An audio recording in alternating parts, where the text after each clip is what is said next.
Engine 1 from Car 1. Car 1's on scene at Subin Command. Give me a C.A.N report.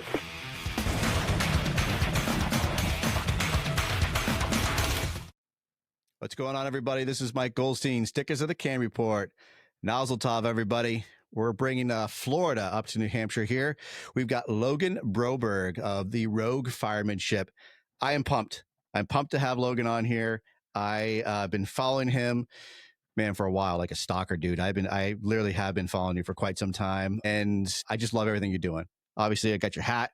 I got your shirts. I follow your workout plans, and I just needed to get you on here because you deliver everything that we encompass. You bring it home, and a lot of people know who you are, but some don't, and that's why I want you on here. I want you to talk about you, talk about Rogue Firemanship, and talk about how, mediocrity and fitness and everything that you hold dear. So we're going to get into it. Logan Broberg on the C.A.N report, Rogue Firemanship. Brother, thanks for being on. What's going on, guys? My name's Logan. I'm a fireman in the Central Florida area. I work for a small department called Kissimmee Fire Department, and I'm currently a lieutenant there. And I have 11 years total in the fire service, but 10 currently in the city of Kissimmee. And I just made a lieutenant back in September, so I'm pretty stoked about that. Been loving it. Got a young, motivated crew, and it's been super fun. And just to dive right into it, like I said, been on the job 11 years. Grew up down in South Florida and relocated up to Central Florida for the job because back when I was trying to get a job, it was pretty competitive. So you kind of just went anywhere that would pretty much give you your first shot. And I'm not sure what it's like up in New Hampshire, but down here, you kind of have to pay your way to get certified. So you have to go through fire school and EMT school on your own. And at the time, there were really no like sponsorships or anything like that. So you go on your own. You get certified, you go and then apply to any departments that are open.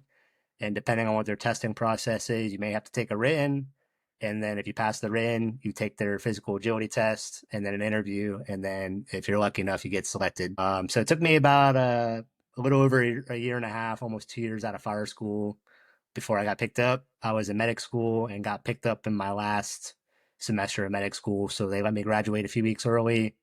Came up to Kissimmee, they gave me my first shot, and been there pretty much ever since. Nice, dude. Love it. And you're married, you got kids? Yep, I'm married to my awesome wife, Lindsay, and I have a 19-month-old baby girl. Congratulations. She's been giving us a run for our money. Yeah, if you ever need to get into fitness, just have a kid, dude.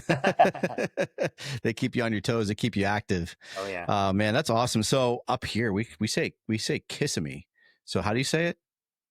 Kissimmee. Kissimmee, okay. So we make the joke like, oh, if it's after midnight, then you can say Kissimmee. But I tell people it's whatever, man. It's the same thing. And then it's kind of weird. So the way the city is, it's only about 17, 18 miles square wide. But out in the county area, they'll still call parts of that Kissimmee, even though it's not technically the city. And then a lot of people think I work for Disney. Because Disney's not too far away, and around Disney property is, they say, Kissimmee. But I'm actually, like, my station's like 30, 40 minutes from the park, so I'm nowhere near Disney, and they have their own fire department. Right, Reedy Creek, right? It used to be called Reedy Creek. Now they rebranded, and it's called the District. Okay, yeah, that's news to me. That was back when DeSantis and Disney were butting heads, and Gotcha. I don't know. Something happened. They changed the name, but it's still the same department. Gotcha. Okay. All right. Yeah. The District. All right. And you said you grew up in Florida? Yep. I grew up right outside of West Palm, a small town called Loxahatchee. Most people have never heard of it, but it's 30 minutes out of West Palm. So I just tell them West Palm. I grew up in West Palm, South Florida, and pretty much grew up, normal childhood. My mom was a nurse. My dad was a cop. So kind of a blue collar type family. My dad, he had a construction side business doing masonry work. So he had me doing that during the summers. And I knew growing up, I definitely didn't want to work in construction. I tried roofing once, dude, and I didn't like it. And I also didn't like landscaping. Those dudes are hardcore, man. Yeah. So I can't do that stuff, dude. Like, especially like, because we all have side jobs, right? Like, and one of the biggest side jobs is roofing, landscaping, concrete, HVAC work, electrical work. And I am not good at any of those. I've tried some of them and I'm not good at it. So now I've got this. So this seems to work for me. But that's awesome, dude. We do kind of do the same thing, like you were talking about, to get in for the fire service in New Hampshire. We have to do it all on our own. There is no, like in Massachusetts, you apply and then they send you to their academy.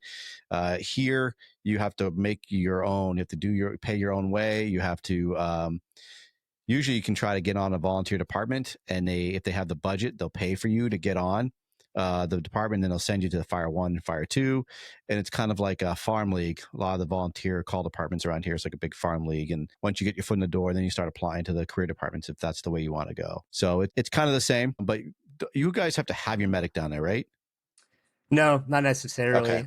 Like I said, growing up in South Florida, a lot of the departments down there, it was like you weren't getting hired unless you were a medic. Yeah. There were some applications I filled out for firefighter EMT, but I was a 19-year-old kid, man. So honestly, I probably had no business trying to apply for some of these jobs just because I had no life experience. I worked construction with my dad, and then I was a lifeguard at a local water park, a pretty big one down in South Florida called the Rapids. So I never really worked a real, job, and I'm sure it showed in some of my interviews. And you get better. Like after you get told no a bunch of times, you start looking in, like, all right, well, what do I got to do to, make myself more marketable? So I was like, well, I guess I got to go to medic school now. I really didn't want to because obviously I was more into the fire side than the EMS side. But went through medic school, took advantage while I was living at home, and then I was also volunteering for a small one station department called North Palm Beach. And that was super helpful because I was able to get a little bit of experience. Did some rides. You were required to do rides with them. And then every Tuesday night you had drill. And they were super cool, man. We would do either different types of drills, or I remember a few times they did like mock interviews for us to help us get hired Oh, that's smart. elsewhere. Because that was kind of the deal. Like, hey, we're here to help. They were kind of helping us keep our certs up as far as like your CEUs, and because you only have, I think, 4 years once you get your fire cert before it expires. And I mean, it was taking some guys that long back in the day, I say, to get a job. It was just super competitive. And then it opened up, and once Palm Beach County started hiring and the bigger department started hiring, then it was kind of almost like a free for all. And now, especially in the Central Florida area, it's like everybody's hurting, especially if you're a medic. Like I tell these guys, if you're a medic, man, you can Write your own ticket anywhere you want to go. It's like that up here too, man. Like it's a medic, man. It's like it's fading. It's difficult and it's hard work, and in this day and age, nobody wants to do that kind of thing. But I'm not saying that, like, I'm not a medic, so like I don't want to do it either. So I don't have the brain power, nor do I have the time to even do that. But man, I always give the most credit in the world to people who are paramedics, because that is not easy. That is a lot of school. That is a lot of time. Letting to keep up with your certs on that, because it's crazy how that field is always changing. Like the protocols are always updating. All the tools are changing. The monitors are changing, and the way you do IVs and medications. And now they're letting you do more. And like now they're a lot of places now are starting to introduce blood. Like, I mean, I know I couldn't do that stuff. That is just like medic math. I suck at math. I sit at the table when it comes to do the bill. I use my phone for a tip calculator. I'm that dumb. Like I can't do it. Math, I just cannot wrap my head around it. Yeah, So, I mean, I'll be honest, math's not my strong suit either, but luckily, there's a lot of, they make it kind of pretty easy, man, to be a fire medic. The medical directors, they know how we are. They know it's a critical situation and we're on the street. So they do make it pretty, I don't want to say easy, but they make it user friendly. yeah. And if you can think outside the box, then that's really all you need to be able to do. Because as much as I don't really like to talk about EMS, but one of my biggest pet peeves, though, is like what they call a cookbook medic. And they're just like treating whatever symptoms and vital signs they see, and they're not actually looking at the patient and like using your critical thinking to figure out what's going on. Like, hey, man, this person is not a trauma alert just because their heart rate and respiratory rate are high. They're having an anxiety attack because they just got into a fender bender. Yeah. like stuff like that, which I'm sure you see too. So That's my biggest thing is that we have, yeah, there's such good medics out there, but some of them are just so ingrained into the medical terminology and medical world that they forget they're talking to a patient who has no idea what you're saying. And then you start dropping all the medical terminology, and that person is just literally laying in the stretcher, just looking at you going, I don't know what this person just said. And usually I'll be like the interpreter. He's going to give you an IV, or he's checking your temperature. You might have high blood pressure, like all those terminologies they're using. I'll try to break it down because I'll be like, I don't speak this either. So I'm going to help you understand these words. So that's awesome, dude.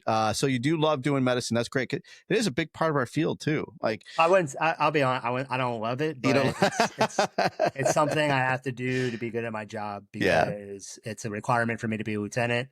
And there's been a lot of times just with our staffing is where I may be the only medic on the engine. Right. So it's one of those things. I'm not passionate about it, but I take pride in my job. So I do try to be good at it, if that makes sense. Like when we do training, absolutely. And our medical directors are super hands-on with us. They come probably at least once a month, if not more, to do training with us. Like I'm engaged, I'm listening, but I'm not as passionate as I am about the fire stuff. And everybody knows that. They always give me shit. But on calls, like I do what I need to do and help the other medic out on the rescue. That's the other thing too down here. We call them rescues, but they're just ambulances that Gotcha. have firefighting equipment on them.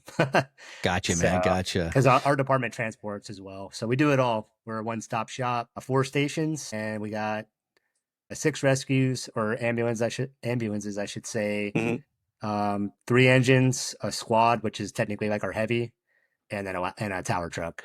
Okay. And then all a right. battalion and a safety lieutenant. And how many people you have in your department? So on the line right now, it's give or take 100. Okay. So Nice. Good size. And we got at my station. So my station and the downtown station, we have 2 ambulances at because of the call volume. So Gotcha. and All then right. the east and west has 1 on each side. Yeah, it's kind of how we run. We have 4 stations. Each station has an ambulance as well, and we have 2 quints. One's a tower, one's a straight stick, and we got a tanker and boats and all that good stuff. So, Nice. yeah, we cross staff our 3 other stations. So the only thing that stinks is you have to hop off the ladder and get on the ambulance, and you're out of service for maybe about an hour, but it works. So you still get the best of both worlds, still doing truck work or engine work, but you're still doing, medical side of things too. So it's a busy town. So It sounds a lot like what you got going on. So you said your dad was a cop, and you have anybody in your family in the fire service, or did you just start into this? Yeah, my uncle on my mom's side, he was a fireman for over 30 years. He retired as a lieutenant. So did you want to emulate him? Were you close to your uncle? And that's how you kind of started to maybe learn about this and want to grow into this? Or was it just something like a childhood dream and you said, you know what, I want to do this? So I actually, growing up, I always wanted to be a cop. Like your dad? And yeah, just like my dad, listening to his stories, hanging out with all his buddies. He was definitely like, I could tell he's respected as a leader. He was a sergeant, and he never went higher than that, just because he didn't want to deal with the politics.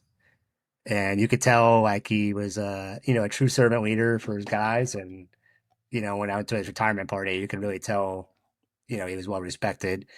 And then I graduated high school. Kind of was just I wasn't doing nothing. I did a semester at community college, which I wasn't doing great at that. And then I was doing the lifeguard gig during the summer. And he kind of came home one day from getting off shift at the water park, and he just sat me down. And he's like, "Hey, look, here's some EMT paperwork." And he's like, go talk to your uncle and go do a ride. He had a buddy that works in the same city as him. He's like, go do a ride with C.A.N. just because it's a little bit closer. And he's like, if you still want to be a cop after that, then I'll respect that decision. But he's like, I really don't want you to be a cop. He's like, it's not what it used to be. And he could really see, obviously, where it was going. And, fast forward 10 years, I couldn't be more thankful that I'm not a cop. Wow. And like, nobody really like pushed any type of career on me growing up. Like my uncle, I remember going to like, so he worked at a career department down south, and he also worked at a volunteer station down there. And I remember being at the volley house. They'd always have like these Christmas parties and like Easter, hunts and stuff at the fire station. But I don't like it didn't really catch my interest till after high school, if that makes sense. I did a Yeah. ride along with my dad's buddy. I went in on a Sunday, helped him check the truck out, and we had lunch and dinner together. We ran a few medical calls and we worked out together. And then after that, I was hooked. I'm like, this is what I want to do, Like, because from my perspective, it's like you're hanging out with the crew, you're getting paid, and they give you an opportunity. I was, pretty fit back. I was into fitness then, even back then. Um, and like you're with a crew, and you get to make a difference basically, whatever type of call you're called to. And because I wrestled in high school, and me and my Okay. friends on the wrestling team were really close, so I it was kind going to of felt ask like you that. that. Yeah. So and since then I was hooked. Went straight into EMT school. Right after that, I went to a night EMT school while I was doing a semester of community college, and then went into fire school right after that. I went into fire school the spring of 2013. Came out, did a did another lifeguard stint that summer, and then went into paramedic school that fall because I had done a couple applications, didn't get picked up at any fire departments, and then so at that point I'm like, well, I got to go to school then and just get it done. And then Yeah. I got picked up the following year, December of 2014 by Kissimmee. And I was in my last semester of medic school. That's awesome, dude. Wow. Good work. That's Yeah, fantastic. I was pretty stoked, man. When I actually got the call, and it's crazy how small of a world this is. So I got the call.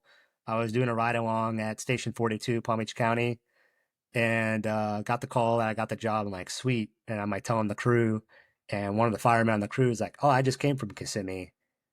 And he's like, let me tell you all about it. And he had just left Kissimmee to go back down south. Oh, And it's just crazy that, because Palm Beach County is a huge department. They're like 40 to 50 plus stations. I think they have, I don't know the exact numbers, but they have over 1,500 to maybe 2,000 firemen. And to get a phone call the same day from a department that a guy just left from was kind of crazy. yeah. So Wow. it was cool. Yeah. Meant to be. That's fantastic, dude. So then you got on your department that you're at now, and it seems like you just completely hit the ground running and just loved everything at it. And it seems like you just immersed yourself into the fire culture and the fire service world. Where did the drive come from? Where did this all of a sudden, this obsession, if you will, of physical fitness and standards come from? So I'll say I've always worked out, but I wouldn't say I was always fit, if that makes sense. Absolutely.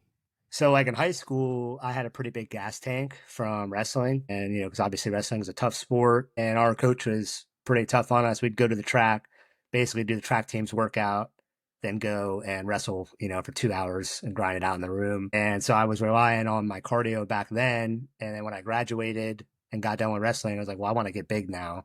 So I did nothing but lifting, did no cardio, and I was young, 19, 20 years old, so could basically pass any fire service type physical test, but let's be honest, that's not really saying much, right?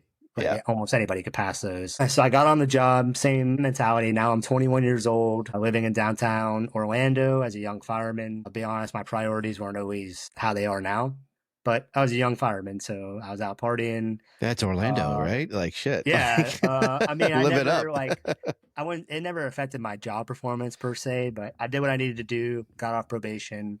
I happened to be actually at our slowest station for a little bit while I was on probation, and I made the best of it. Did the training that I could. I had an old lieutenant who was well respected, and learned a lot from him. He actually taught me a lot about the deferred compensation plan. And so now I pass that on to all these new guys like, hey, as soon as you get on, put 10% into your deferred comp plan because, when you retire, you'll probably be a millionaire Yeah. and you won't miss the money. So I make sure to tell the young guys that. And it wasn't until I got about a year on, I went to the Orlando Fire Conference because our department is really good about they would pay for any fire class up front. You didn't have to worry about tuition reimbursement. You didn't have to worry about anything. All you had to do is fill out paperwork. Wow. They pay for it. If it's far away, they'll put you in a hotel room, whatever the case is. So the Orlando Fire Conference is only 30 minutes from my department. Went there, and kind of from then I was hooked. And it reminded me a lot when I was in high school, our coach would make us go to wrestling camps all over Florida, and even you could go to some out of state. And that's what it reminded me of like, when you're in your home department, they can only show you so much, right? Yeah. Or if you're on a crew, you're one lieutenant, like let's say your department doesn't do a lot of department-wide training for whatever reason, your crew can only show you so much. And it's Yeah. not that they're not trying or that they don't care. But that's what my wrestling coach used to say. He was an older dude. He was in his 60s. He's like, look, you tell us, I can only show you so much about wrestling. Go to these different wrestling camps. You're going to learn from Olympians and D1 level wrestlers, and you may like their style might be better for you, or they may have a better way of explaining a technique. So I never understood people that would talk down to other firemen for going out and taking classes or conferences outside their department because it's like they're just going out to learn. Yeah. And also, I'm sure some people have ruined it by they come back, guns blazing, and they Yeah. say, this is, what we're doing is dumb and this is how we need to do it. And, there has to be a balance. But so, like I said, I went to the Orlando Fire Conference and I'm like, man, this is awesome. You're with like-minded people. I didn't realize it at the time, but I'm taking a forcible entry class from Champo, and Mike or Mike Champo. Champo, yeah, Mike Champo, and then took an engine hose class from Ray McCormick.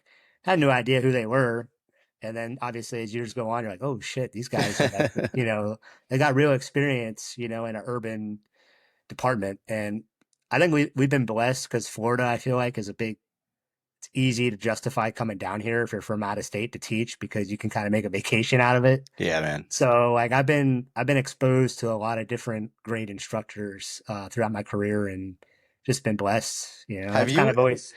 have you experienced anybody ever giving you shit for going to conferences? Have you ever heard that? Oh yeah, dude. Yeah. Yeah, Really? yeah. Like yeah, That's yeah. amazing because like I haven't really like I'll get my balls busted here and there. Like you're at work. Like you haven't been to work for like 3 weeks, which is not true. But like they give me shit Yeah. because I'll take at certain parts of the season. I'll take a couple shifts off so I can go to some conferences. But I've never. That's just friendly bantering, and friendly ball busting. But I don't think I've ever had anybody like give me complete shit.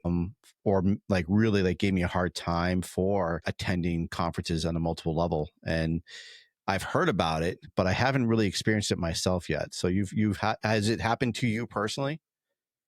Yeah, yeah. So we used to have a bad culture with some of the older officers and senior guys, and it was kind of like so right before I came on, some of the older guys used to tell me that it used to be like a stump the chump culture when you go to training. Mm. And there was a particular individual that was running the training that was his style. And he would just go and make the guys look like shit and basically just be an asshole. Let's just call it what it is, right?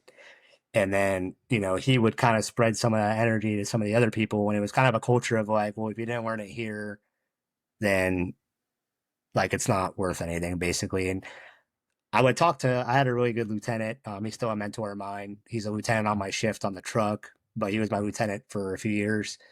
And I always used to ask him, like, I don't get the big deal, man. Like, I'm not coming here and telling anybody they're doing anything wrong. I'm just doing my thing. Like, I post on social media, but that's just what our generation does, right? That's what I've grown up on. And I don't know. It never made sense to me. It never really bothered me because I just rolled with it. It was like, whatever, man, you guys are going to be out of here soon. And, the younger generation is going to come up. And that's actually what's kind of happened now. Me and a bunch of other guys who we're taking all these classes, we're all promoted. Yeah. And so Do now you it's a completely different culture. do you think that were they slugs? So like the people who were like the guys that were giving you a hard time, were the ones sitting in the recliners, or were they actually pretty active, but they just didn't like the fact that you were learning something outside the department? Or was it a mixture of both? Because there's the ones that are slugs, right? Like they just sit in that recliner and that's what they're happy about doing. And they don't want to learn anything other than just what they were taught out of the academy and what their department told them. And they're happy with just sitting there and doing their job and going home. And they don't need anybody to come in and tell them how the new way is. And sometimes they get threatened by you doing more. And so now you're triggering that insecurity because now you're better at them. And so the way they're going to deal with that is to lash out. It's jealousy, it's insecurity, but of course they're not going to say that. So they're just going to shit all over you for learning something new. Was it that kind of combination? Was it from the guys that were sitting in the recliners not doing anything, or were they actually active? They just didn't like the fact that you were learning something outside their department? So I would say it was a little bit of both. I wouldn't say they were like literally sitting in the recliner, Sure. but this Metaphorically. particular, yeah, this particular individual physically couldn't do the job, but he was knowledgeable. Gotcha. And his way was like he knew the IFSTA book in and out. And it's like I teach Fire Academy now, and it's like I hate to say it, but some of the IFSTA stuff's kind of a joke, dude. Like, they put it, they're teaching to the lowest denominator, so I understand. But I guess what you could say, dude, is my whole mindset coming into the fire service. I guess I've always been kind of rogue, dude, and a free thinker. I've never been a robot. Like, it used to annoy me when I was in Fire Academy and the instructors are saying, hey, we just have to teach you this so you pass the test. This isn't actually how you do it. But when you get on your respective department, they're going to show you the real way. And it's like, what the fuck? Then why are you teaching me that? Yeah, dude, you're preaching to the like choir, I said, dude. I'm an instructor now, and I literally have to do the same exact thing, and I hate it. But it's just a necessary evil until eventually it's changed. But then the problem is, though, is you get these guys who get on the job, and that's all they know is what they learned in the fire academy, and they're not willing to learn anything else. Yeah. And then you got the senior guy who he's not even willing to demonstrate anything to you, but he's going to recite the IFSTA manual. It was a little bit of a mix of both. Like one of the guys that always give me shit, he was actually a really good fireman. So it was kind of more like just razzing, right? Like there was one time me and my buddy were at a conference and we were off. This particular officer got overtime. And then he posted on Facebook and tagged us and was like, hey, we had the Kissimmee Fire Conference here because they caught our first due worker in our zone that we would have been on.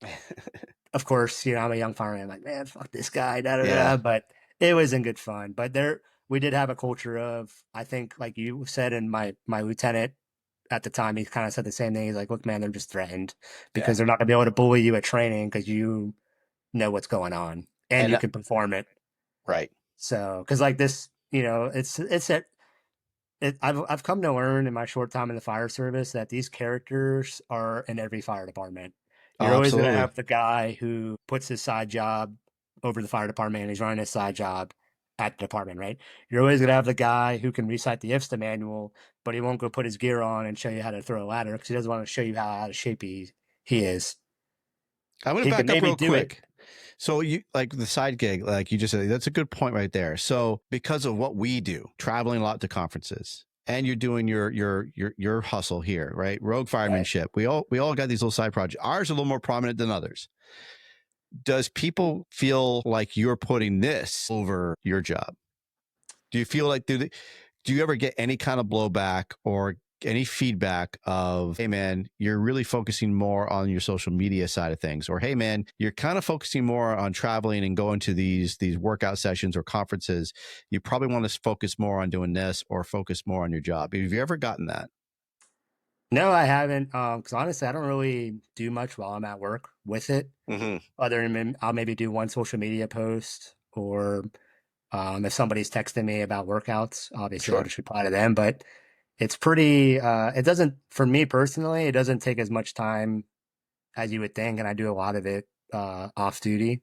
Mm-hmm. But I have gotten comments like, like just smart ass ones like, oh, is that Rogue? Or, stuff like that. Cause to be honest, it's blown up a lot faster than I anticipated. So they give me shit, like basically saying I'm, what do they call me, like a fire celebrity or whatever. I'm famous, famous. Like my battalion chief was giving me shit because I was in an active interview with the candidate, and he's like, "Oh, I follow you on Instagram," like in this interview, and then my chief just starts laughing, and they're all. I'm very lucky, or they're all supportive. I haven't had to deal with anything like with admin saying, "Hey, you can't post that," but I also keep it in good taste, if that makes sense. Like I'm not bashing any department. I don't believe in bashing any departments or anything like that. And when I do talk about issues, I feel like I keep it pretty broad, and it's stuff that everybody's dealing with. I'm not just singling out the issues in my department, if that makes sense. Because no, that makes sense. Like I said, I've come to realize that everybody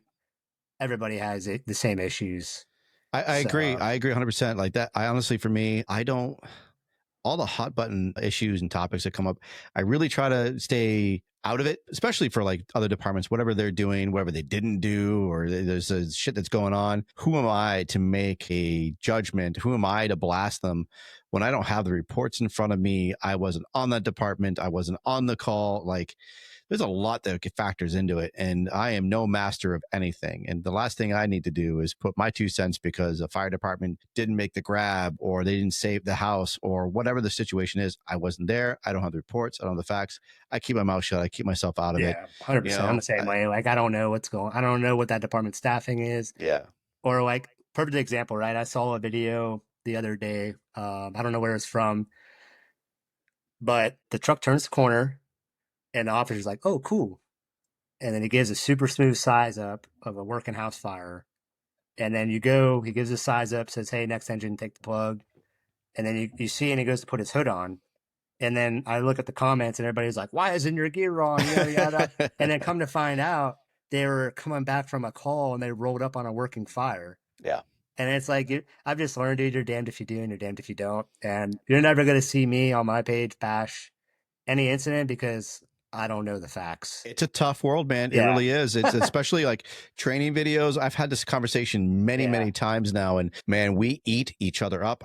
You post it and I post it. We talk about that a lot on our individual pages about how this world is amazing. Like we have this social media where we can give something so fantastic to so many people, education, workout plans, bringing your energy and who you are to New Hampshire via this platform. But when we do engagements of showing how to train, showing how to work out, man, there's with 10 positive people, there's 100 negative people shitting all over it because you didn't wear gloves when you're forced. Mitch Hunter, I love that dude. I love Fire Malls because his videos are literally making fun of those people who give him shit. Like, hey, you didn't wear your gloves and ear protection. Okay, cool. And he's wearing the booty shorts and, forcing the door. And it just cracks me up because he's like, dude, this is a training environment. This is just something to show you. Like, obviously, if we were doing a real world environment training or something that was going to be dangerous, obviously I'd be dressing correctly. But man, the outside people love to just rip us apart, anybody apart. And again, if somebody's recording, we're always fire calls. It's like a photo day, man. It is media day. If you got a good worker going on and people recording it, you know what they're going to do? They're not going to worry about like how you position that truck and how amazing it was. If the guy came off the truck with no hood on, that's what somebody's going to see and give you shit. Not the fact that truck was positioned amazing and they forced the door, no problem. The dude wasn't wearing his gloves. Like that is that's the key, right? That's what you got out of that. So yeah, well, it's so funny too, because like I've smashed my finger before, doing forcible entry training. Like, you go to force it and your hand slips and you smash the door or whatever. Like, I was wearing a glove and it still hurt just as bad. It's just as bad. So like the gloves really aren't protecting you from getting your shit smashed, Structural fire gloves are made to help you protect your hands against the heat and sharp things, not from smashing your finger. Because like I went to go gap the door, and it's a metal forcible entry door, and the ad slipped and I fucking smashed my hand and it hurt, dude. Like I was wearing gloves. It's like they don't protect you in that way, No. So with that, you said you talked about it before. You said you're kind of rogue. Is that how you developed your brand? And with the standards you want in place, what is the embodiment of Rogue Firemanship? What is it? Yeah, so when I came up with it, I saw a quote for Rogue, and it was actually, I believe, from Mark Von Appen, from the Fully Involved Training. He's I want to say the chief in California, right? He's retired now. Retired, okay.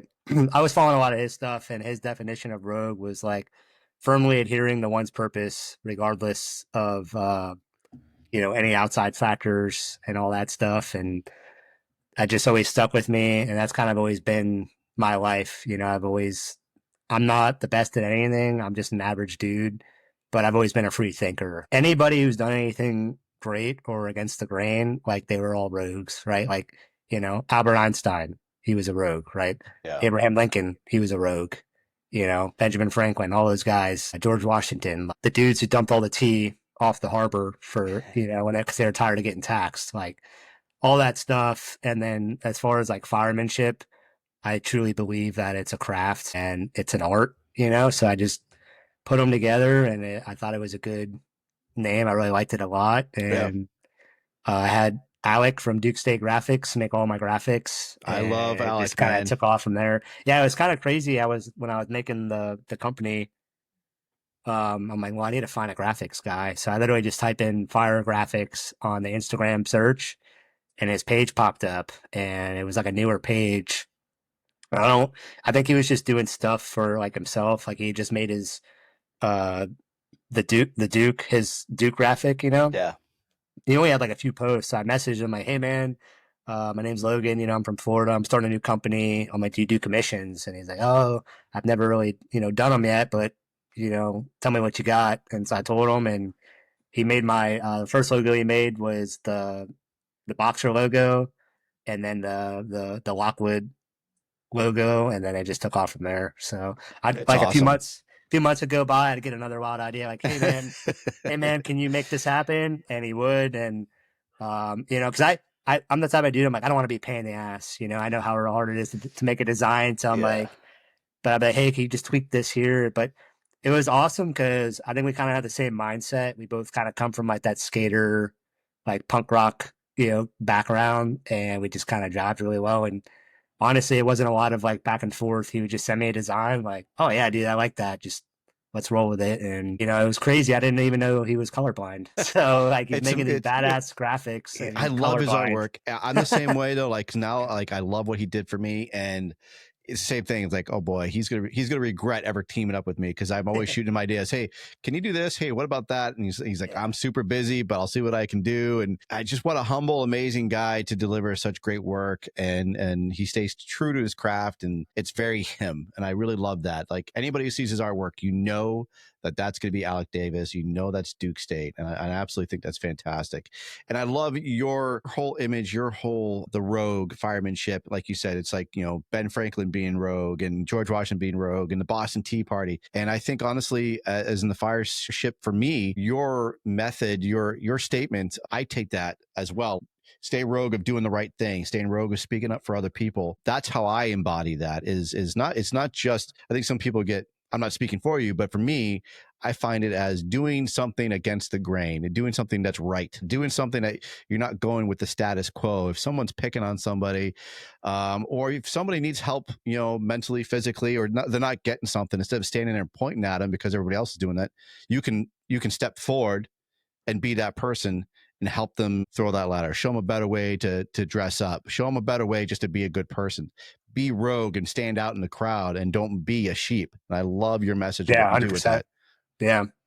Yeah. And like I said, I was blessed because back in high school, I was put in a leadership role. I was the captain of the wrestling team. And part of that was you had to, like, you're the more senior guy on the team. You had to teach the freshmen, coming in the moves. Mm. And it was just kind of natural, like, kind of how fire service teaching is. You explain what it is, the name of the move, like, hey, this is a double leg takedown. Then you demonstrate it. And as you're demonstrating it, you're breaking it down. And then you're like, here's the finish. And then you're like, all right, now go rep it out. And like I said, it used to annoy me when I would come on and you got some dude who won't even demonstrate it for you, trying to tell you how to do it. And then if you don't get it right, it's like, you're a dumbass. Yeah. And it's like, well, how about you show me, man? Yeah. Or And like, man, it kills me too. Cause like, or the yelling part of it. And I'm very key on that. That's one of my sticklers. So, one of my things I don't like when I see in the fire service is instructors who just can't seem to break it down. And the only way they can get it out is by screaming and yelling. And you're not going to get anything done. That person's just going to shut down. yeah, there's definitely a time and a place. But definitely not like when you're teaching. If you're trying to do maybe some stress inoculation and you're in a scenario, that's you could throw that in there. It's not necessarily my style. My crew knows, dude, if I yell, like, you really fucking piss me off. I'm more like I guess my style is more like I'm more of a smart ass and like quippy, Sure. If you got me yelling, like, you really piss me off. So, I'll be like, are you kidding me, dude? Like, that's kind of my tone. Like, I'm not, if I'm yelling, it's bad. Cause like I said, I have a young crew. I got 2 probies right now. One guy just got off probation. And then the next tier of firemen, they have like 5-6 years on. Then it's me and my driver. I have 10 on the department. He has 11, and we're the senior guys. Gotcha. So super, like in my mind, that's a super young crew. I really shouldn't even be in the lieutenant seat with how many years I have on. I feel like in my mind, but it's just the way our department is. Sure. So, um, but it's like trying to connect with these young guys. it's sometimes challenging, man. I bet. Because it's me and my best friend were just talking about it. He's the driver on our tower truck. Like my generation, I'm a millennial, right? So like, why? Like, I don't care if people ask me why we do this or why we do that, because I get it. Like, that's how I'm wired too. Like, I want to know why. Why do you force a door like that? Like, why is the mechanical advantage 15-1? Why is it solid? Why is the Halligan a solid piece of steel? You know. But we were kind of talking like it seems like this next generation coming up, they don't really care about the why. And if they're not good at it right away, then they don't care. I Yeah. don't know if you've been having some of the same Not difficulties, but really. Like the younger guys yeah, so far, I've been, man, I like, because my proby's 19, so it's like, so that's the thing is I yeah, have, we have some young kids that just came on. I think he's 18, 19 years old. And I gotta say, he's been pretty good with wanting to know. He asks me questions all the time. I'm not even in the same shift with him, but dude, he is dialed in. He loves to ask me questions. I'll tell him about books I'm reading and trainings that I'm into, and he'll look it up, and then he'll text me about questions. Hey, why is it this or why is it that? Like the 30 Fires You Must Know. He's reading that book, and he had questions about it. It was like, that's great. He's reading it and he's asking questions about it, and he's dialed in, and he's still asking why. And I have yet to meet some other young kids. Our people coming in right now are in their 20s, so they're not as young. Some of them are laterals, and some of them are just completely brand new into the fire service. So I think they're a little more nervous and scared than anything else because they just don't want to screw up. So we have a real welcoming environment, but I'm curious to see how the next generation's going. But since we talk about generational firefighters, do you feel it's gotten better? I feel it's good. Like, honestly, like people like, there's been this whole mixture of the fire service is lacking or the standards are lacking. But I think the new kids coming in, even though it's a social media world, we are in the social media world. I see everybody on their phones, everything else, whether they're 50 years old or 20, I still see guys on their phone. But I see the younger kids still really engaged and want to do it. Sometimes you got to kick them in the ass a little bit and say, get off the phone and I want to show you something. But once you do that, dude, they're dialed in and they want to work. Once you get them going, it's like that locomotive. Like once they're rolling, like they don't want to stop. Do you feel the same way? yeah. I mean, I don't really have any issues as far as like trying to get them off the phone or anything. Yeah. Well, funny, quick little story. This same Proby, I caught him playing a video game at the kitchen table, and I'm like, "Are you kidding me, dude? You're playing a video game right now, and you got 3 months on." And then it just turned into like, "All right, let's go over the engine." And I'm like, "Hey, you better know where this stuff is on the engine if you're playing video games." And to his credit, he did. He's a super Nice. smart kid. So, but just busting balls like that. For me personally, I guess just because a lot of the stuff I do, I just lead by example. It's been pretty easy. Like I just say, hey, like I'm going out to go do a workout in the bay if anybody wants to join me. Or even sometimes I don't even have to say anything. I'm just walking out there and they're like, hey, you about to go work out? Like, yeah, man, come join me if you want. Like, you don't That's have great. to. But, and then as far as like training, because they have a Proby book, so they're pretty much asking me every day, like, hey, can we go over this? And some days I have to tell them, like, hey, look, like, it's just not going to happen today. I would like to, but with how calls are going and other stations are out of service, like, we'll Yeah, get a next shift, But yeah, I would say that hasn't been too bad. that's awesome. I've been, like I said, I've been super blessed, and I don't know if maybe it's just my leadership style, if that's been helping me. I've always been kind of like the motivator on whatever crew I was on, even as a fireman or an engineer. So That's great, man. Now I'm looking at your page and we talked about standards. We were talking about who you are and the mission statement of Rogue. And I'm looking at now, I think you could see as well, hopefully. yep, And Rogue Firemanship was founded as an outlet for a continued pursuit of a positive performance driven culture. Our products and programs represent our philosophy of being mentally and physically resilient. We detest all forms of complacency and mediocrity. Stay rogue anytime, anywhere. That is a great mission statement. And you still obviously live by that. And then you're talking about your Proby. Is that something that you deliver at work as well? Is that your whole crew? Is that something you really instill on them? yeah. So I'm not as, I guess, like that's a pretty aggressive, I would say, mission statement. I wouldn't say I'm as aggressive with them on the Sure. crew.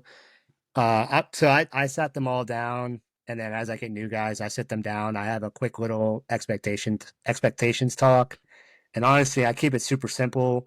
I kind of follow like the four pillars of Jared Sergey, is that how you say his last name? Yeah. He's I think he's a captain or a chief now for Norfolk. But I read his company officer book, and I liked a lot of his style and the four pillars. I kind of just turned into my own. So the four pillars I tell my guys is, look, first expectation is be ready. And what does that mean? That means you show up to work on time or technically early. Our shift changes at 7:30. I tell the new guys you got to be here by at least 7. And the rest of the crew, obviously, they're here usually pretty early. Be in uniform, make sure your equipment's ready to go because you never know when the tones are going to drop, right? And Love it. then the second one is be professional, which that pretty much goes without saying, right? You're gonna when we're on calls, I don't care if it's 3 a.m. and you think it's a bullshit call, like we get paid to deal with that. And look professional is the third one. And, I kind of tell them, like, I'm not a uniform Nazi. Like, when we're at the station, I don't really necessarily care what you're wearing.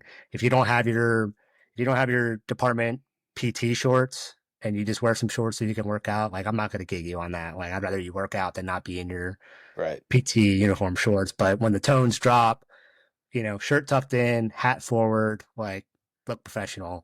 I'm Yeah. pretty big on that. And then the last one I tell them is just take care of each other.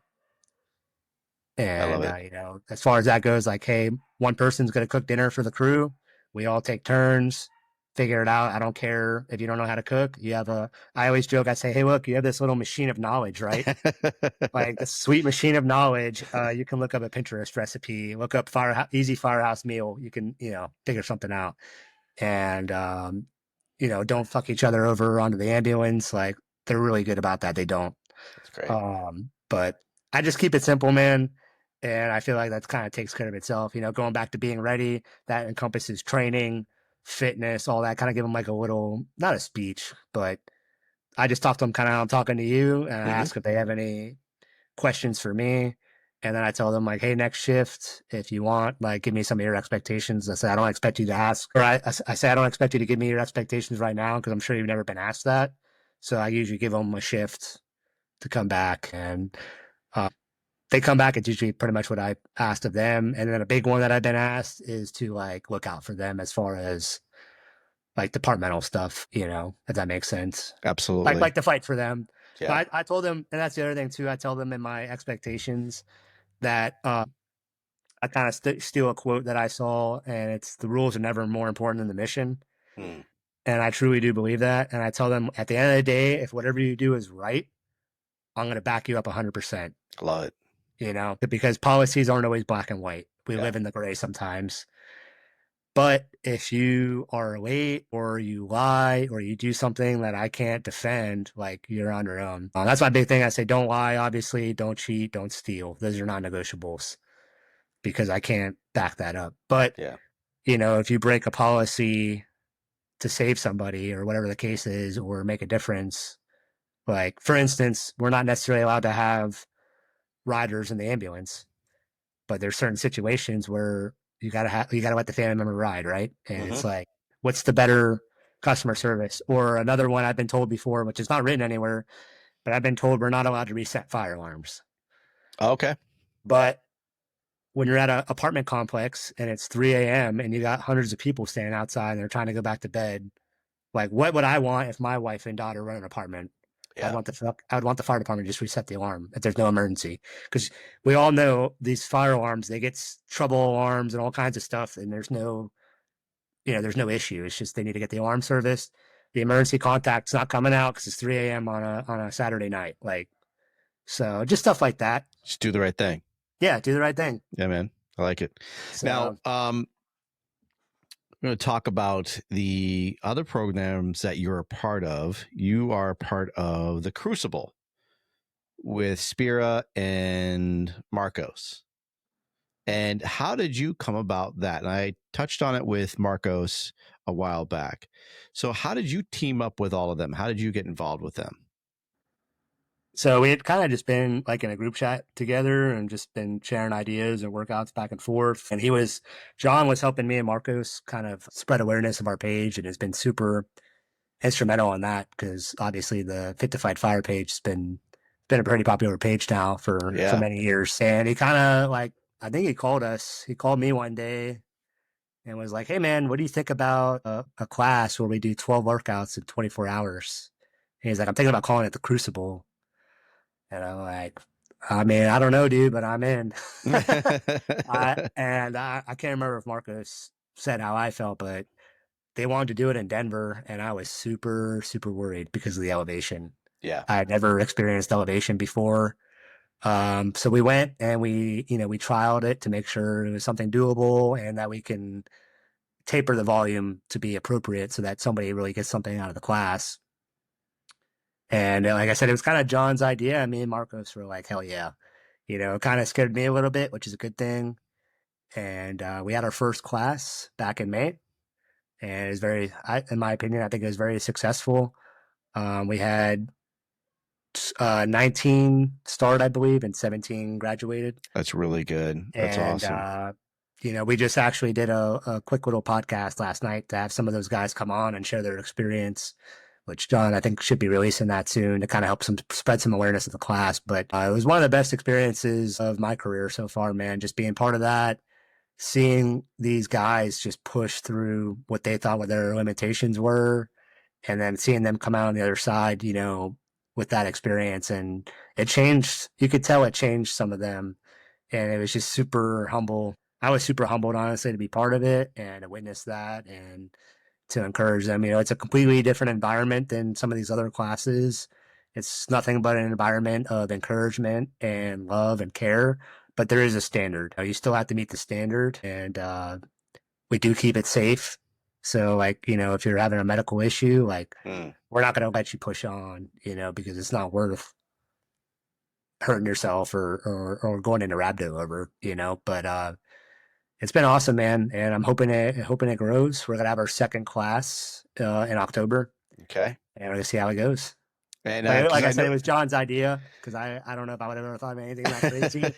And him and Marcos have been super instrumental in helping me out with my page and with this class. And, John, like, the stuff he writes is just amazing. So I just kind of try to learn from him and try to emulate some of that stuff. And, it's just super important to have a tribe. And you got to have people in your tribe that, like, tell you how it is.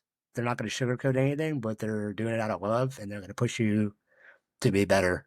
I love it, dude. You absolutely 100%. The tribe, I can't agree enough with that. I have been very fortunate to develop my own tribe, and it keeps growing. And it's the same circles that we run in. And I got to meet John in person at the Bears of the Oath conference, and what an inspirational man. And I loved listening to what he had to say and his story, and he's just so inspiring.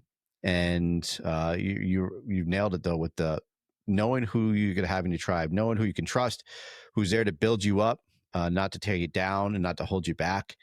And when you find those people, you hold on to them for dear life, and that they're going to be there for you. And sometimes work is work. We do have the people that we work with and we love, but at the same time, some of these people in these other circles that we have, I've found out that they really do care about you, and they want you to succeed, and they want you to be good in life. And I love that you found that tribe for yourself. And it sounds like it's going really well, especially with that Crucible. I heard good things about it. I saw that Edgar and Bryson were part of that they killed it. They had a lot of fun. Yeah, those guys are studs, man. Yeah. Like I said, it was just amazing to see them push through. So when we did it, it was in October and it had just snowed. So the weather was 30 degrees. When we did it in May, I think the weather was like 85, 90 at some points in the class. So it was completely different environment. We were straight up with them about that. We had to make some adjustments based on that just for the safety of them in the class. But yeah, that's man, awesome. It's like I said, dude, it's awesome meeting those people. You get a certain type of person that signs up for a class like that, Yes, you're right. They're there for a certain mission, and that's fantastic. Right. And just to hit on too, because you've done, obviously you're a smoke diver. You completed that program. That is an amazing feat that not everyone could brag about. So the fact that you and Marcos are both smoke divers, and bringing something like the Crucible is just so different but the same, if that makes any sense for the smoke divers. Like you have that standard, that you're there to develop and make people better. But I love that it's like it's more, I guess I haven't done both, so I can't say, but it seems like it's the Crucible's more of that nurturing environment, if you will. Does that make any sense? Yeah, I would say it's probably way different than like a smoke diver type program. They both obviously have a standard, but their way of doing things is a little different than our way, and there's nothing right or wrong about that. It's just Yeah. the way they do it. And then we just wanted to do something different. We kind of felt like there's enough classes that put that type of stress on you. We wanted to do something a little different. And our motto was the work is stress enough. And also we put a little twist on it. You didn't know what workout you were about to complete until 15 minutes before the workout started. We put it up on a whiteboard 15 minutes before the workout was going to begin. So from a candidate side, you had no idea what was coming. That's awesome. So, and yeah, we wanted something a little different, something that people could do that wasn't like a smoke diver type class. Yeah. And because you got to, I mean, I got to talk to Chief Rhodes, and he delivered a presentation to the cadets about the smoke diver program, and it's insane the prep work that goes on for that. I mean, that's like you're preparing like a year beforehand, you just mentally and physically. And this program sounds, obviously you're still preparing, but you're not having to dedicate your whole year of your life to try to really make sure you're making it for that program. So do you have, so you said it's coming up again, and it's going to be in Denver again? Yep, it's always going to be in Denver because Okay. we have a really good relationship with South Adams Fire Department. They let us do it at their facility, and then Marcos and John both live right outside of Denver. Okay. So just logistically, it's just easier that way. I could fly out there, and because we've been asked to do it at some conferences, but we've decided that we're just going to keep it in Denver, and it's logistically would be way too hard to do at a conference. Yeah. Gotcha. So, and what's the limit? Is it 18? You said you had 18 in there in that group, or is it 19? I'm sorry. Yeah, we had 19. We haven't decided on a final number yet. We're going to increase the number though for this next class. It was just the first time we did the class, like this first class, there was only 3 of us, and we're allowing, if you graduate, you can come back and help out and give back to the program. So we'll have more help now. That's why we felt comfortable adding more people this time. All right. Because and that was the other thing too, is we were doing the workouts with them while in the class. So we would take turns. Me, John, and Marcos would alternate. But then if you weren't doing the workout, you were running logistics for the class. And for 2 people, it was a lot. That is a lot. And then you're like, all right, I'm up next. Do the workout. You recover real quick, and then you're running logistics again. You're making sure everybody's doing okay. And we made it. We made it an environment of like, hey, yeah, we're the instructors, but like we're not above you. We're here with you. Like, come up to us, talk to us. Like any questions you have. Like we were in the same bay as them. Like they had 24/7 access to us. That's throughout awesome. the class, and it was That's great. one of a kind experience for sure. Like I've gone through F.L.A.M.E.S as well. That was a 48-hour experience, and that was a great program as well. But it was also unique in its own way, and we're just trying to make something unique and have something for people to keep training for. As much as I like to say I'm disciplined, I'm also the type of guy that I have to be training for something. Like I have to have some sort of goal that I'm aiming for, if that makes sense. Even if it's just like if it's a fitness competition over here, or I decide like, oh, I'm going to go run 32 miles for my birthday. Like, all right, I got to have something, if that makes sense. I can't just, I mean, I can, but I don't know if I have like ADD, but I got to have some like ADD with my training. I'm not ADHD like with my life, but like I got to have some sort of focus and a goal for the type of training I want to do, or else I get bored. Yeah. And then I'm all like scatterbrained, and I'm doing a little bit of everything, and I'm like, I need to focus in on what I want to do. With your workouts and how you prep, because you do some really amazing workouts. And again, I follow you. I love seeing your workouts. I love seeing your little girl working out with you. That was fantastic. I mean, you develop quite a following of great workouts because they're easy but not simple. And that you can do them. You just have to work hard at it. When you're doing your workouts, do you use any certain supplements? Because I just had 48 Straight on, and John Chambliss, he was talking about his programs and his his line of supplements. Do you use any? Do you do any like proteins? Do you use creatine? Do you use pre-workouts, or are you all natural and just eat right and just hydrate? Yeah, so my big thing is electrolytes. That's the main supplement that I use. Because I'm a sweater and I cramp up pretty easily. And as of right now, I'm not using creatine just because I've been in gear a lot and I'm doing a lot more endurance and body weight type workouts. So to me, the creatine is not really worth it because it makes me cramp. Mm-hmm. But when I'm just like before I started prepping, I'm going back to Florida Smoke Diver again this year. But before I was prepping for that, I was like lifting and getting back into some strength training and hypertrophy. I was using creatine. And then as far as protein, I'll just buy like the Fairlife pre-made 30-gram protein shakes just because they're easy, and then real food. And that's pretty much the only supplements I use. I Nice. keep it simple. I don't really use pre-workout. I like energy drinks, so that's Mm-hmm. kind of my little vice. So I'll do an energy drink, in the morning, and if it happens to be before my workout, that's before my workout, and then electrolytes. Nice. All right. I love it. Keep it simple. Very, very cool. Man, I appreciate it, dude. And now, are you going to any other conferences? Or is there anything else lined up for you? Or are you kind of just sticking close to home?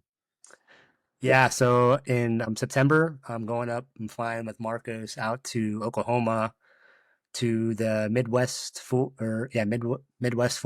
Convention. They have a little 2-day conference going on. We're going to give a lecture the first day, and then we're going to do a SCBA confidence class the second day. Nice. And then in October, I'll be going to the Ancient City Fire Expo, and same thing, doing a SCBA confidence class there. We did it for the first time last year, and came out pretty good. So we're going back, doing it again for 2 days out there, and also the Crucible in October. Wow. Awesome, man. So Speaking of the pretty SCBA busy. confidence, I love that video that you posted, dude. Yeah, and you're busy, man. You're wicked busy. Yeah. And you got a lot going on, but I was going to touch on the SCBA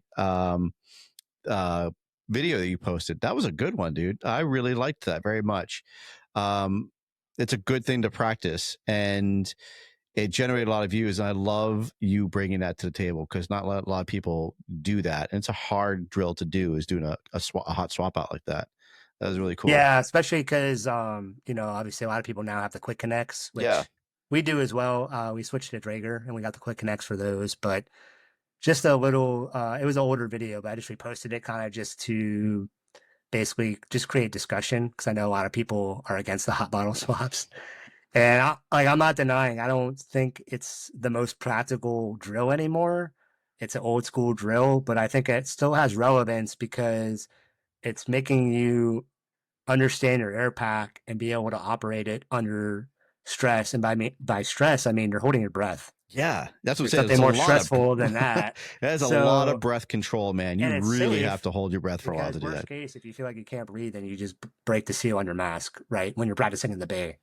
Now I know back in the day, like the old school smoke diver courses, they used to make you do it under like real smoke, but it's just like I said, it's just an old school drill because I got in an argument with somebody about it online and I'm like, you're not seeing my point, but whatever. And my point was just know your air pack because it's pretty amazing how many people don't really understand how their air pack works. If you have an emergency, the different types of emergencies, like what should you do? Wheel breathing. A lot of people don't I understand was what wheel just going to breathing talk about is. that, man. I literally was just going to And bring up wheel breathing, and because I never actually got to practice that drill until I went to the Dadgum Fire Conference, and Chris Snow was leading that class on that, and that opened up my world, man. And I was like, man, we need to do more of that shit because that is a skill that is a lost art, and if you don't do it, if you don't practice it, it's a great thing to know. It's a great piece of life safety training to have in your back pocket when shit hits the fan. Wheel breathing, man, is that is a awesome thing to know how to do. I do it during my air consumption drills now because Basil from Orlando and Proactive Rescue Yeah. Operations, he showed us that you can basically, he calls it active wheel breathing, and it's called active because you're actively moving.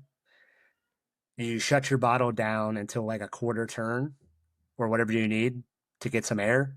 And when you breathe your bottle, it'll be your lower alarm will be going off, right? But then when you take a breath in, it shuts the low air alarm off. And then as you're breathing out, it builds it back up. and it actually saves you a ton of air because it's not the low air alarm's not just free flowing. Mm. So like for Scott, right, we all know it's a vibe alert, and they say it's a closed circuit. You know, they say it when your low air alarm's going off, it comes back through the regulator, right? But the problem is when it comes through your regulator and it's activating that vibe alert, it's just free flowing in your mask. So it's not on demand. It's not on demand. So you're losing air, Right. right? I don't know the exact amount, but it is. You can't if you have a third of your bottle left. That's not a true third, if that makes sense, right? Absolutely. Versus Because if it's you still read blowing in your face. Yeah. it's still blowing in your face. So you shut that bottle down. Now you're basically controlling it's on demand when you get that air, Yes, sir.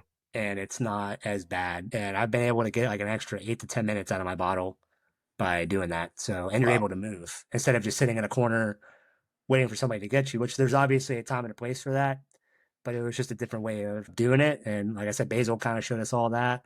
And now I implement that in my SCBA classes. I help them. I help them with the one bad tour class. There's a survival section there where we talk about it and show the students that as well. And like I said, I've been super blessed, man. I've taken a lot of classes. I've been pretty big into survival stuff. So I've had a lot of knowledge dumped onto me, and I just try to share it because for a while I used to Yeah. assume that people knew this stuff. Like I'm at the Orlando Fire Conference going over wheel breathing, and I'm thinking I'm just gonna be able to brush over it, and people are like, "Oh, I've never heard of that," and it's like, that's crazy, you know. But I've just been blessed, so I just try to share it as I well. love it. I love it, dude. And it's funny that you say that. I feel the same way. I love firefighter survival. I love RIT. I really like, again, I revert to Dadgum and learning from Rob, learning from Basil. Man, I love listening to those guys. I love hearing what they have to give for information, and the hands-on stuff is amazing. When I come back, I'm like, I start talking about those things, and everyone's like, I don't, not everyone, but a lot of people are like, I don't know what you're talking about, or I've never looked at it that way. And so I was like, wow, this is awesome. I learned something completely new that I can bring back and start focusing on and enhancing our skills to be better and harder to kill. So it's great to be able to, like, that's why I go to these conferences too, man. I love learning this new information. I love absorbing all that material from guys who do their homework and who really do care and have the passion to make us safer and better. Yeah, it's key to get outside that area code and learn from people that that can give something new and exciting to all of us. So that's cool. That I love that you're just like a sponge, just like I am, and just want to absorb it all and give it back to somebody else. Yeah, man. Like I said, I've been blessed. Yeah, I love it, dude. Well, man, thank you so much, Logan. This has been a great conversation. I really appreciate you. Is there anything that you want to say or anything you needed to plug before we wind up here? Yeah, because I think you said you wanted me to talk about my workout programs, which I'm Yeah, really yeah, bad about. please. I'm really Yeah. bad about marketing myself, so I'll just do it because I know you wanted me to. Um, but yeah, so I kind of came up with the workout programs because I realized there wasn't really a lot of stuff out there at the time for firemen. Like they would say a program is for firemen, but then it's a workout in the gym in the AC, and it's your typical like bodybuilder or bro split. Which there's definitely a time and a place for that. Like you definitely need to be strong to do this job, but you also need to have a gas tank and also get in gear because your gear is the almighty equalizer. So I came up with a 12-week fitness program. It's a PDF. It's called the Rogue Operator. And then I just recently came out with a second version because people were asking me for a second version. And I kind of refined it and made it a little bit, I think, in my opinion, a little bit better than the first one. The first one had a lot of volume. The second one, I kind of tried to focus more on some strength stuff and percentages, and then also some running and then gear workouts to kind of make you like an all around athlete or like a hybrid athlete. And also, I have one-on-one training. If people don't feel like that's enough, I do one-on-one training for people as well, where it's just custom programming for them. And this And is the program here, the Rogue Operator program. That's 12-week firefighter fitness. yeah. So if you scroll up and you keep going, if you go to workout programs there, I'll have everything. Scroll back down, right there on the right, workout programs. Oh, right here. Okay, Yep. there it is. And then that's all of them. Oh, So nice. Okay. And you got your decks, you got the yep. 12-week fitness program. I like the 30 days of dumbbells workout. That's pretty cool, dude. Yeah, you got some really great stuff on Yeah, and here. I try to keep it affordable because I know us firemen we don't make the most. Yeah. So I figured $100 for 24 weeks of programming. It's not too shabby, or you can get the workout decks. A lot of people have been liking those because they take them to the firehouse. and they've been working out with their crews, or like a 30-day dumbbell only. Like if you got limited equipment, just some dumbbells. So that's pretty much it. Like I said, it's for firemen. So because I'm really, like I said, I'm really big on getting in gear, especially like you said up there in the hot summer months. Like it makes a big difference. Yeah. It's no joke. So that's awesome. And you got great swag on your store. So if anybody's interested, like I said, we're both wearing hats. I love my Rogue hats. I wear my, my Rogue hat, the other one, what's the word I'm looking for? It's got the patch on it, the Rogue, oh, the trucker hat, the boxer hat. Yeah. Yeah, that's an OG hat, man. Yeah, that's dude. the first one that came out with. That's as soon as I saw it, I'm like, I need it. And that's my workout hat. That keeps me going. So that's why I wear the gym every day is my Rogue hat. And I got to show you before we leave, because I had to get your permission before we did it. So I didn't dude, that came out sick. I got my crotch right up in there. So I had to get my Rogue tattoo. It just like, it hit me like everything Dude, you're saying. It's been crazy, man, because you got the boxer, and then I had another guy, he got my skateboard one, the Firemanship's Not a Crime, but he got the skater guy. But still, I mean, that's, for somebody to get a tattoo of one of my logos, it's pretty humbling, because I don't even have one yet. It was like, I want to get another thigh piece. I love, again, your message that you bring, your image has really hit home to me. And I changed it a little bit. Like I've got my badge number on there and the tattoos. I didn't make it exactly that, because everyone's original. That you made it. Exactly. I like that you made it for you, man. That's awesome. Stay rogue, right? Stay different, stay out there. And that's what I really wanted to encompass. And now I have it on my flesh, and I'm happy to promote your word, your standards, and what you're doing. So I love the fact that you got workout programs on your website. So if anyone's listening or watching, go on Instagram. He has a website available. It's linked in on his Instagram pages. Look at the Crucible. If you're curious about it, reach out to Logan. He's happy to answer any questions for you. Marcos Orozco, John Spera. Also, some of the dudes who took it too. If you know anybody who took these classes, hit them up. Like Bryson Hugh, Edgar Ponce. Those are two guys who are studs. They do this stuff all the time. And maybe one day I can get to Colorado when things slow down, and I can do it as well. I'd love to meet you in person. I don't think we've actually ever met in person. No, not yet. No, we haven't. I would recognize that mustache anywhere. So, so that's great, man. Thank you so much for being on the C.A.N Report. I really appreciate you. I love the work you're doing, and I love that you're just keeping it old school, keeping it natural, and just giving something back to all of us. And that really means a lot. And that's why I promote you and spread your word and spread the gospel. Thank you so much, everybody. Make sure you're checking out Logan Broberg. The Rogue Firemanship is no joke. He's here for us. He's here for the mission. Check him out. I appreciate you all for tuning into the C.A.N Report. You all stay safe. Love you. Mazel tov. Thanks for having me on, man. My pleasure, my friend.